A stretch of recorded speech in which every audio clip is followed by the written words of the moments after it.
경제학 가르침 큰 소리로 함께 읽겠습니다. 눈 덮인 산처럼 진실한 일들은 멀리서도 빛날 만한 악한 자들은 밤에 쏜 화살처럼 여기 보이지 않는다. 홀로 앉고 홀로 눕고 부지런히 홀로 살아가며 홀로 자신을 다스리는 이는 숲의 끝자락에서도 즐겁다. 거짓말을 한 자와 해놓고 내가 안 했다고 말하는 자는 지옥에 간다.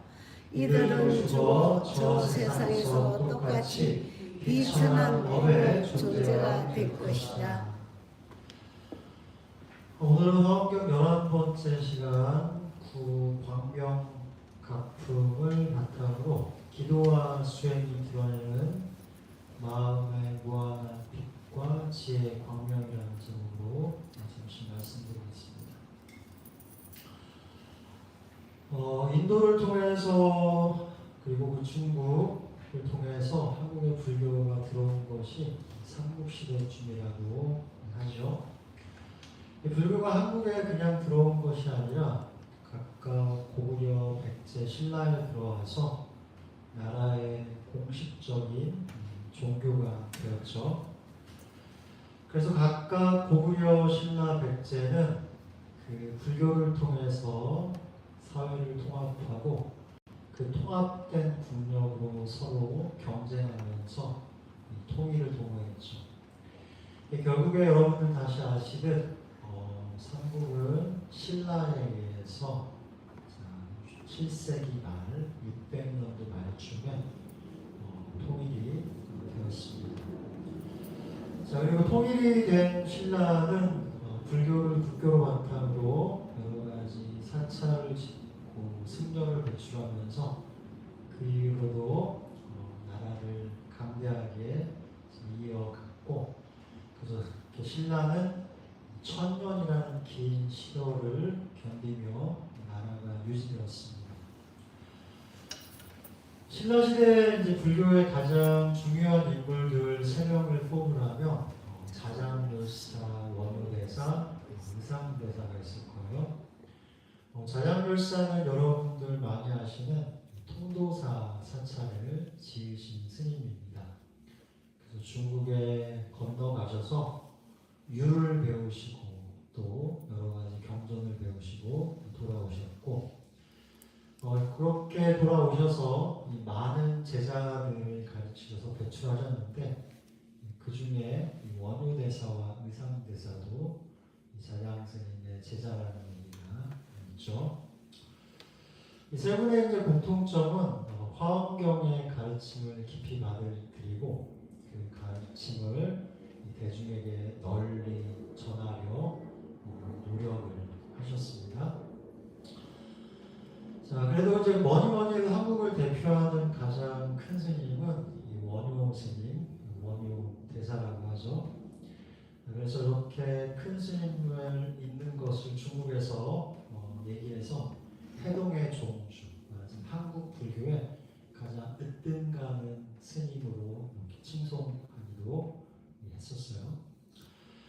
원효 스님은 7세기 초 617년에 설씨라는 이름으로, 설선왕이라는 이름으로 경상북도에서 태어나셨다고 합니다. 옛날에는 다들 출가를 좀 일찍 하셨죠. 요즘 출가 나이가 적긴 하는데 예전에는 15대면 남자들 다 결혼했죠. 저 마찬가지로 그때쯤 이제 15에 출가를 하셔서 여러 이제 절들을 다니면서 공부를 하셨고, 그렇게 공부를 하면서 만난 스님이 의상 스님이었다고 알려져 있습니다. 원효 스님도 이제 귀족 출신이긴 한데 의상 스님은 왕족 출신이죠. 두 분이 같이 이제 당시 불교가 가장 흥하고 있던 중국을 가서 불교를 배우기로 결심을 하죠. 당시 당나라는 왕성한 국력으로 바탕을 어떻게 해요? 경전을 나라 국가에서 경전을 편찬하는 그런 관청을 만들어서 여러 가지 경전들을 계속 번역하고 있었고, 많은 스님들이 중국 실크로드를 가서 또 불교를 배워와서 전하고 있는 그런 상태였습니다. 그래서 의상 스님과 이렇게 원호 스님은 중국에 가서 불교를 배우려고 갔는데 처음에 갈 때는 이제 실패를 하셨다 그래요. 당시에 실패한 이유는 삼국 시대가 서로 전쟁을 하고 있었고 고구려에 막혀서 못 갔죠. 잘못 가다가 어떻게 되겠어요? 저희 만약에 한국에서 이제 이북으로 건너가면 간첩으로 오인거나 이렇게 당시도 마찬가지였나 봐요. 그래서 못 가고 다시 이제 배를 타고 가려고 이제 중국 쪽으로 걸어 올라가는데 여행을 다니면 어떻게 돼요? 물갈이도 하고 풍토병도 있고 그렇죠. 두 스님이 이제 배를 기다리면서 이렇게 풍토병에 굉장히 몸을 혹사당하면서 고초를 겪고 어느 날 공동묘지에 여러분들 다 많이 아시는 자고 있었는데 너무 이제 원효 스님이 목이 말라서 그 주변에 있던 뭘 집어서 마셨다 그러죠. 그렇게 시원하게 먹어서 이제 몸이 조금 괜찮아서 아침에 일어나는데 어떻게 돼요? 거기 보니까 해골바가지 담긴 물을 보고 구역질을 하게 되고 가만히 이렇게 구역질을 하고 나니 드는 생각이 화엄경에서 얘기하는 일체유심주라는 말이 떠올라서 그 의상스님은 배를 타고 가서 화엄경을 다 경전해서 오시고 원효 스님은 신라에 남아서 국내 타고 이렇게 불교를 연구를 하셨습니다. 원효 스님하고 또 가장 많이 떠오르는 여러분도 아시는 얘기가 이제 요석공주와의 그 관계 그런 거죠. 원효 스님 나이가 한 40쯤이었고 요석공주가 30대 초반에 과부였다. 요석공주는 여러분들 잘 아시는 김춘추, 무열왕, 신라 무열왕, 삼국 신라가 삼국을 통일할 수 있는 기반을 마련한 그 왕의 딸, 여러 가지 부인의 딸 중에 하나예요. 근데 이제 당시에는 왕족들이 다뭐 그냥 띵까띵까 노는 게 아니라 어떻게 해요? 전쟁이 나면 앞에 장수로 해서 전쟁에 나갔죠. 그 요석공주의 남편은 그렇게 전쟁에 나가서 전사를 해서 홀로 된 몸이었다 그러고 원효 스님은 당시에 이제 유명한 스님이었는데 여러 가지 이제 전설에 따르면 그 스님의 인품에 감명을 받아서 그 왕궁에서 스님을 깨워가지고 오시면서 이렇게 옷을 적시게 만들죠. 옷이 젖으니까 어떻게 해요? 쉬고 가시는 게. 그래서 요석공주와의 관계를 이렇게 이어줬다는 그런 얘기가 있더라고요. 요석공주와는 이렇게 뭐 같이 사신 건 아니고 잠깐 한 일주일 사이에 그런 일이 있었고 스님은 다시 이제 밖에 나가서 그 이후에는 이제 낮에는 절에 있으면서 어떻게 해요? 경전 공부하시고 책 쓰시고 또 저작거리에 나가서 시내에 나가서 나무함탑이라는 연불을 가지고 대중을 교화하셨다고 알려져 있습니다. 그 원효스님이 남신 책에 그 목록이 남아 있는데 여기 중에 다 남아 있진 않은데 굉장히 책을 요즘에 당시에 이제 요즘에는 뭐 책 쓰는 게 별로 없지 않잖아요. 자료도 많고 당시에 그렇게 앉아가지고 프로프라서 이렇게 많은 책을 쓰셨는지 신기한 좀 따름입니다. 그 중에 이제 화엄경에 관련한 책들이 3개 정도가 남아있고 사상적으로는 아마 화엄경에 가장 큰 영향을 받으신 것 같아서 일체무해인 일도 충생사 모든 장애가 없는 사람은 하나의 길로 생사윤회를 벗어난다는 그 구절을 바탕으로 여러 가지 이제 대중교화에 힘썼다라고 알려져 있는데 원효 스님이 그래서 이제 그렇게 학식이 뛰어남에도 절에만 있는 것이 아니라 어떻게 해요? 밖에서 일반 사람들과 어울리면서 그렇게 불교를 쉽게 전했다고 알려져서 스님을 이제 원효 보살이라고 합니다. 스님이 이제 대중을 교화한 두 가지 방법은 나무아미타불과 그리고 여러 가지 일이 있을 때 광명진언을 통해서 대중을 교화하셨다고 알려져 있는데 예전에 저희들 이제 그 화엄경 비로자납품 배울 때 광명진언의 내용을 살펴봤었죠. 광명진어는 빛의 부처님, 대일열의 비로자나불의 본원력과 그 본 진리를 표현한 진어, 말하자면 가르침을 할 수 있고, 이 아미타불이라는 말은 아미는 무한이라는 말이고 바는 빛이라는 말이에요. 그래서 무한한 빛이라는 말입니다. 그래서 두 개 다 아미타불과 광명진어는 빛이라는 그 내용을 함께 담고 있고, 저희가 오늘 화엄경에서 살펴본 광명각품은 부처님이 완전한 깨달음으로 이루시고 나타낸 그 마음의 지혜가 세상을 무한히 비춘다는 그러한 내용을 담고 있습니다. 불교에서는 이 마음이 빛나는 것이라고 하는데, 우리 마음의 번뇌, 탐진치에서 그 빛이 가려져 있다고 하죠. 그래서 바른 수행을 통해 그 번뇌가 벗어났을 때 여러분 각자 마음을 가진 존재들이 가진 그 본연의 빛이 무한히 뻗어나간다는 것이 기본적인 가르침입니다. 대왕가물 화엄경을 요즘에 이제 하고 있는데 이렇게 따져보니까 내년 초파일 전까지 해야 될 것 같아요. 지겨우시네요. 재밌어요? 근데 아마 재밌어요. 다행이에요. 근데 만약에 제가 이걸 다시 언제 할지는 모르겠어요. 이원이 끝나면 여러분도 화엄경을 공부할 기회도 없을 거고, 저도 아마 다시는 그래서 할 때 최선을 다해서 해야겠다라는 생각이 좀 들고, 이거 경전이 끝나면 내년에는 그럼 또 어떤 경전을 공부할까 그런 생각을 해봤습니다. 같이 이렇게 법에서 배우고 싶은 경전 있으세요? 네. 뭐요? 누가 내겠어요? 얘기해보세요. 수술하지 마시고. 뭐요? 네? 이상한 경전 얘기해요. 예, 그 후보를 내려드리면 법화경 예전에 한번 했었는데 법화경도 있고, 아니면 불교 기초를 잘 배우기 위해서는 법구경을 그냥 쭉 한번 살펴보는 것도 좋고, 제가 개인적으로 되게 좋아하는 건 밀린다 왕문경이라는 경전이 있어요. 예, 그것도 되게 재밌고, 그래서 앞으로 저희들은 법회 시간에 경전을 그냥 가르쳐야겠다 그런 생각을 하는데, 사실 요즘 경전을 이렇게 가르치는 데가 그렇게 많지가 않아요.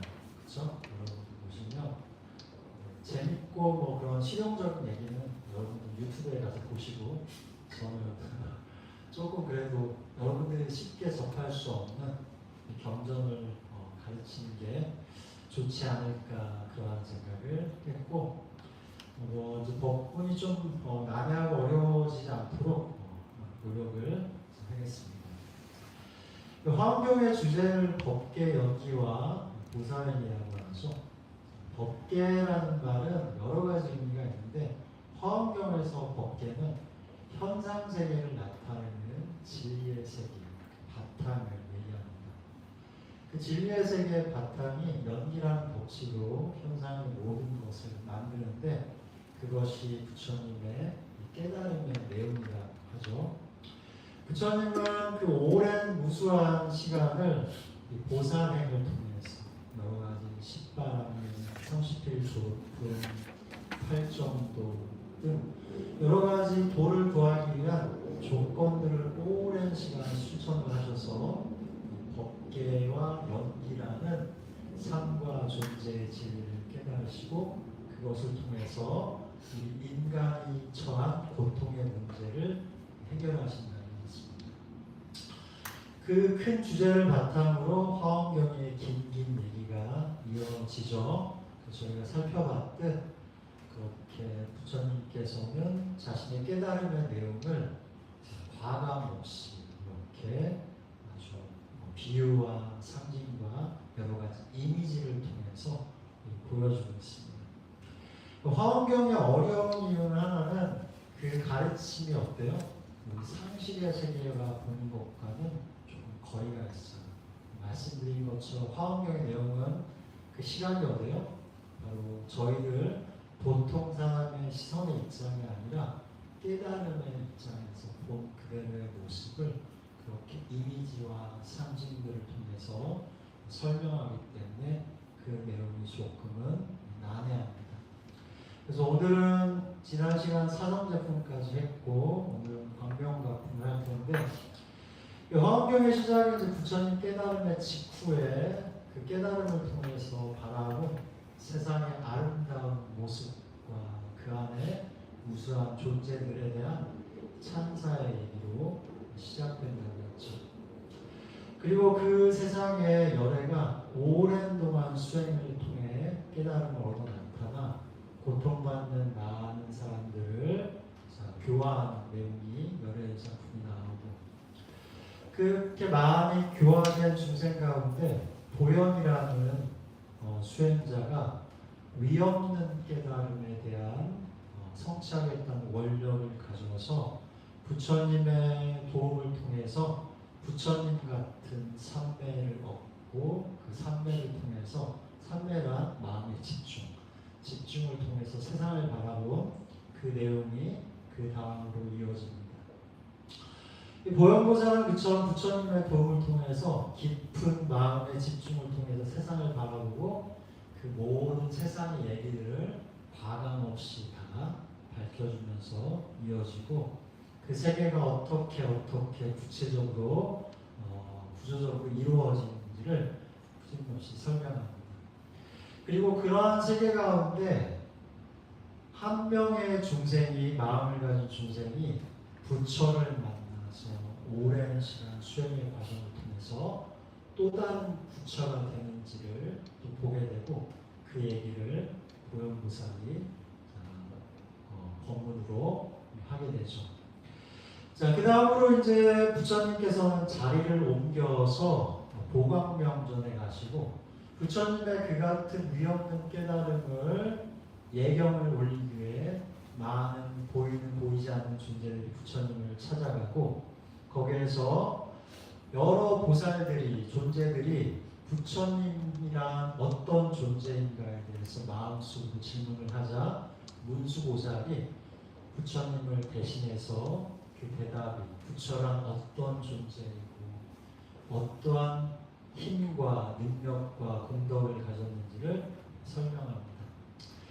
이 세상의 모든 부처님들이 세상에 나오시면 이 사성제라는 가르침을 가르치는데 사성제 그리고 세상의 모든 부처님들이 그렇게 사성제를 가르칠 때 각각의 다른 세상, 다른 곳에서 다른 언어를 통해서 그 사성제를 가르친다는 내용이 사성제품에 담겨 있고 그처럼 많은 세상의 부처님이 다른 이름으로 세상에 나타나고 여러 가지 다른 표현을 통해서 사성제를 가르치시는 이유는 그 중생들이 각각 저마다 각기 다른 세상에서 다른 번뇌와 문제를 갖고 있기 때문이라고 말씀을 드렸습니다. 자, 그렇게 법문이 끝나고 부처님께서 이제 자리에 앉으시면서 빛을 드러내시는 그 광명가품의 내용이 이어지게 됩니다. 자, 함께 읽어볼게요. 그때 세존이 두 발바닥에서 100억 광명을 모아 100억 연구제와 100억 불가제와 100억 구야미와 100억 물다발과 100억 대와 100억 의상을 비추셨습니다. 여기서 연구제란 인간 세계이고 인간 세계 위에 있는 불가제가 동쪽에 있는 곳이 불가제라는 곳이고 말하자면 지역별로 그렇게 다른 이름이라고 생각을 하시면 돼요. 부처님께서 발바닥에서 광명을 놓으셔서 그러한 시간이 여러 열 부처님이 사는 세상을 비추게 되죠. 제가 이걸 읽으면서 왜 하필 발바닥에서 광명을 놓을까 그 생각이 들었습니다. 이 경전을 읽으면 부처님께서 광명을 놓는 장소들이 있어요. 정수리, 미간, 그리고 코의 털어, 그 다음에 배꼽, 배꼽도 있고. 근데 이제 이 여기에서는 부처님이 발바닥에서 광명을 놓으세요. 그래서 아무리 생각해도 왜 그럴까 했는데 어떤 어떤 실천과 뭐 그런 거에 관계가 있지 않을까 나는 그렇게밖에 해석이 안 되었습니다. 그래서 이렇게 빛이 이렇게 시간 열 부처님이 사시는 세상을 비추고 그리고 또한 부처의 각각의 삶의 곳에서 어떤 부처가 태어나서 어떻게 살아가는지 삶을 비추고 그 속에 살아가는 여러 보이는 보이지 않는 존재의 모습들을 비추고 또 깨달음을 얻기 위해 살아가는 수행자들 보살의 삶과 그 실천들을 비추시죠. 그 빛이 다시 이제 10의 제곱승으로 이제 쭉쭉 퍼져나갑니다. 다시 불백세계를 비추고 다음에 만세계를 비추고 쭉쭉쭉 비춰서 10억 불세계와 무한한 법공과 허공계를 비춰서 말하자면 부처님의 그 마음이 지혜가 온 허공 법계를 다 두루 덮는다는 그러한 내용이 있고 그 사이사이에서 이제 그렇게 빛이 퍼져가자 문수보살께서 깨달음을 이룬 부처님의 본마음 그 청정함을 찬탄하고 그 아름다움을 찬탄하고 그리고 부처님이 그렇게 깨달음을 이루기까지 했던 과거의 수행의 내용들에 대해서 찬탄하는 내용이 이루어지죠. 이처럼 광명가품은 마음의 지혜를 완성한 존재가 그 마음의 본연의 빛을 얼마만큼 무한히 발휘할 수 있는가에 대한 이 내용을 담고 있고 그 빛이 그렇게 발휘할 수 있는 것은 무수한 생애 동안 윤회의 생애 동안 보살의 실천으로 지혜의 완성을 통해 끊임없는 실천으로 그 마음의 빛이 평등히 무한한 세계를 비춘다는 내용을 담고 있습니다. 불교에서는 이제 마음을 정의할 때 대상에 대한 암과 이해를 나타내는 것이라고 또 그 안굿다란 뒷가에 보면 이 마음은 밝게 빛나는 것이다 라고 얘기하죠. 말하자면 뭔가 대상에 대해서 알 때 어떻게 돼요? 빛이 이렇게 나가야죠. 어둠이 있으면 후레쉬 이렇게 비춰야지. 저 뭔가 대상을 알듯이 여러분의 마음이 무엇을 알 때는 빛이 그렇게 나가야 된다는 얘기죠. 하지만 우리 마음, 일반 사람들의 마음은 여러 가지 그 가진 본연의 문제로 어떻게 해요?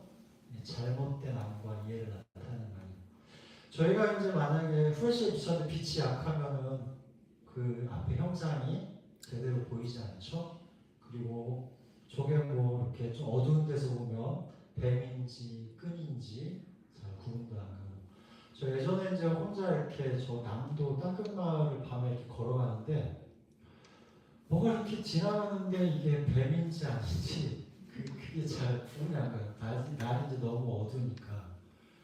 그래가지고 이제 그때는 핸드폰도 없을 때 이제 그러니까 그렇잖아요. 그래서 저희들의 이제 마음이 어두우면은 뭔가 사실에 정확한 구분이 되는 되지 않는 것처럼 저희 중생의 마음이 탐욕과 미움, 어리석음을 통해 이 잘못된 암과 이해를 나타내고 그것이 삶의 여러 가지 고통을 나타낸다는 것이 이 불교의 설명입니다.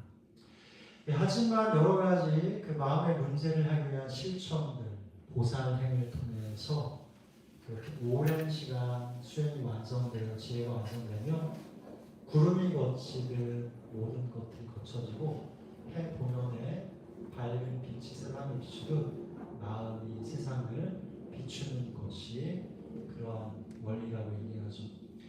그래서 경전에 보면 그렇게 부처님이 이룬 깨달음을 바로 비로자나 해서 그렇게 대일 큰 해와 같은 것으로 비유를 하고 있습니다. 함께 읽어볼게요. 모든 어둠을 부숴버리기 위해 광명으로 허공을 비추리니 이제 저 비로자나의 맑고 깨끗한 광이 나타나리라. 자, 이처럼 부처님께서는 그 마음의 빛을 무한히 발휘하셔서 스스로의 행복을 이루시고 많은 그 행복을 비춤으로 많은 존재들에게 삶의 참 행복의 길을 보이시고 이끄는 존재라고 말씀을 하십니다. 그 마음의 빛을 발하기 위해서는 당연히 뭐 그냥 있으면 어떻게 돼요? 그냥 있으면 세상의 모든 것들은 다 때가 끼게 돼 있어요. 그렇죠? 그래서 항상 몸도 깨끗이 관리를 잘 해야 되듯 여러분의 마음도 그냥 두면 안 되고 잘 닦으셔야 하는 것이 불교의 가르침입니다. 그래서 이렇게 스스로의 마음을 잘 빛나도록 닦아서 그 삶의 빛들을 여러 사람과 함께 나누라는 것이 바로 보살행이라는 의미이고, 그래서 불자는 어떻게 돼요? 아까 저희 법구경에 읽었듯 이러한 수행과 실천을 통해서 어두운 존재가 아니라 밝고 빛나는 존재가 되어야 한다는 것이 부처님의 가르침입니다. 사람이 이렇게 같이 있으면 굉장히 좀 분위기가 어둠침침한 사람이 있잖아요. 그렇죠? 그렇지 마시고 항상 밝게 자신의 그런 밝은 마음과 분위기를 나눌 수 있는 노력들을 많이 하시면서 살아가시기 바라겠습니다. 법구경 함께 다시 읽고 오늘 법회 마무리하겠습니다. 눈 덮인 산처럼 진실한 이들은 멀리서도 빛나지만 악한 자들은 밤에 쏜 화살처럼 여기 보이지 않는다. 홀로 앉고 홀로 눕고 부지런히 홀로 살아가며 홀로 자신을 다스리는 이는 숲의 끝자락에서도 즐긴다. 거짓말을 하는 자와 해놓고 내가 안 했다 말하는 자는 지옥에 간다. 이 일은 죽어서 세상에서 똑같이 이처럼 업의 존재가 될 것이다. 공동의 한번 함께 하겠습니다.